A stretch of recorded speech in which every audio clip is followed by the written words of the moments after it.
We just got to the National Hotel here in Havana, Cuba. We're going to do a quick interview with Camilleri so we can really get into his head a little bit.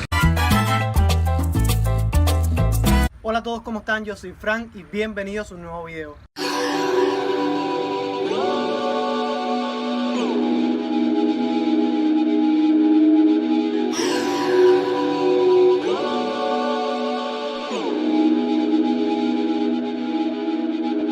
So we're here in the National Hotel in Havana. We're going to take advantage of meeting up with Camilleri today and ask him a few questions. El cual adquirió las tierras en el año 1813 por un precio de 14,000 pesos. Why did you start this project in Cuba, becoming a YouTuber? En un principio yo siempre me había gustado el audiovisual y lo hice cuando estaba en el pre. Siempre hacía videos cómicos. Yo consumía mucho YouTube a través del paquete semanal.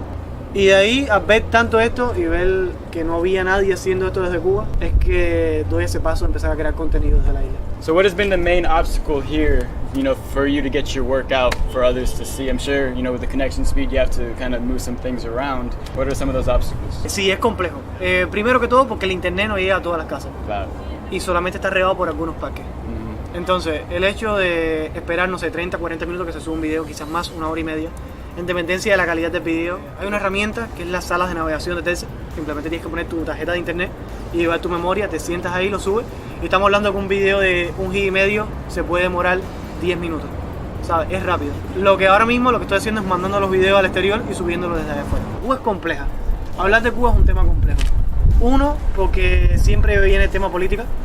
Entonces le quieren poner una bandera ideológica a cualquier comentario que haga. Y está mal. Right. ¿Sabes? De eso se trata Cuba. Yo simplemente muestro mi realidad y creo que es lo más difícil. How do you manage staying away from those topics that could get you in trouble? Have you had any trouble before? Sí es verdad que he tenido videos, un ejemplo, el del Museo de la Revolución, que lo borré porque a lo mejor todo el mundo no apoya la ideología política que hubo en un país en cierto y determinado momento, que no significa que tú la apoyes por simplemente mostrarla. ¿Entiendes? Yo simplemente lo documenté para personas que están interesados o que se ahorren el dinero de pagar un museo. Entonces llegaron tantos comentarios de odio que decidí borrar el video y es más o menos la única dificultad que he tenido. También me ha pasado, tú solo estás demostrando algo y la gente piensa que tú estás de acuerdo con eso. Exactamente. No significa que porque tú lo muestres es que tú estés apoyando esa ideología. So your main obstacle is being on that fine line between, Exactamente. What's allowed and what's not. Yo creo que ese es lo más difícil. En el día de hoy vamos a estar visitando un paladar. Para que tengan una idea, el término paladar se utiliza para darle nombre a un restaurante. Do you feel as if your work here in Cuba as a YouTuber will generate a positive impact to the community that lives here? Sí, yo creo que sí. Cuando tú creas contenido, estás exponiendo a que todo el mundo lo vea. Yo trabajo principalmente para las personas que estén interesadas en conocer Cuba y venir a la isla, y los cubanos que se encuentran fuera, y de cierto modo mi canal es una añoranza para ver la tierra donde nacieron. Muchos cubanos se van incluso de Cuba y nada más conocieron la provincia donde vivieron. Y aunque parezca ridículo o extraño, hay personas de Santiago que están conociendo La Habana y Viñales gracias a mis videos. Y ahí está el impacto. Transportation here is extremely expensive and very few people travel outside of their town or city.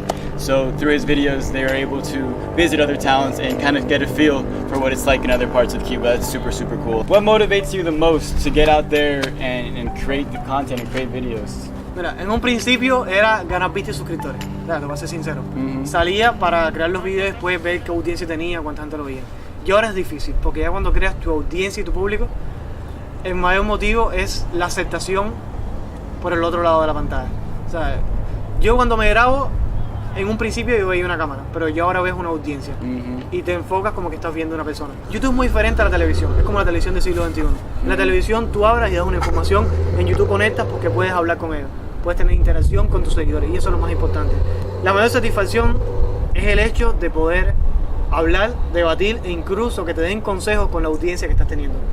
¿Sabes? De ahí recibes consejos, recibes críticas constructivas. Y tú vas mejorando. ¿Sí? Exactamente, críticas no tan constructivas, sino gente que quiere hundirte, pero existen todos los medios al que te quieras exponer. El hecho de que una persona te escriba y te diga, no, me encantó tu video, por tu video fue que quise venir a Cuba, o estuve una semana en Cuba y tus videos me ayudaron muchísimo. Ahí es cuando tú ves el resultado de tu trabajo. Yeah, it feels good. ¿Qué te ha aportado como persona a este proyecto que has emprendido con tanto éxito? Mucha gente me ha hecho ya esta pregunta.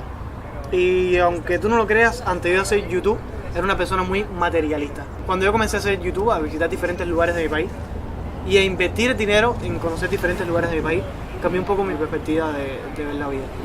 ¿Sabes? A lo mejor antes yo vivía para tener 2 pullovers y un par de zapatos. ¿Sabes? Ahora me da igual porque lo que quiero es conocer mi país y llegar a diferentes lugares. Veo como que en lo que me ha cambiado es que a partir de ahora el invertir mi dinero va a ser en conocer y crear algo productivo y cosas que me llenen como persona cuando me vaya. A fin de cuentas, cuando te mueres, no te llevas ni los 2 pullovers ni el par de zapatos. Te puedes comprar un crucero que no lo van a poner contigo en la tumba, es lo que te digo. Por eso es que trato de buscar cosas que me llenen como persona y que me abra un poco más la visión que tenía dentro de Cuba. To wrap it up, do you have any message for the American market? Sí, por supuesto que sí. Cuba y Estados Unidos han sido países que han estado tan cerca y tan lejos a lo largo de la historia. Invitados están a venir a Cuba y a llevarse siempre su punto de vista. Cuba es muy compleja, no significa que el punto de vista que te lleves va a ser el correcto o que esté mal tampoco. Simplemente va a ser tu punto de vista y yo creo que eso es lo que la hace bastante interesante, así que por eso tienen que visitarla. Oye, un placer. No, el gusto es mío, ¿verdad? Y las gracias a El Fide, my main partner here. It was impossible without my buddy Fidel. He's like basically my brother now. I consider you family, and now we just made another friend here. Como siempre, yo soy Frank Camageri y constantemente me estoy aventurando por diferentes lugares de Cuba para que conozcan un poco más de su cultura, su historia y su gente. Hasta entonces, chao, chao.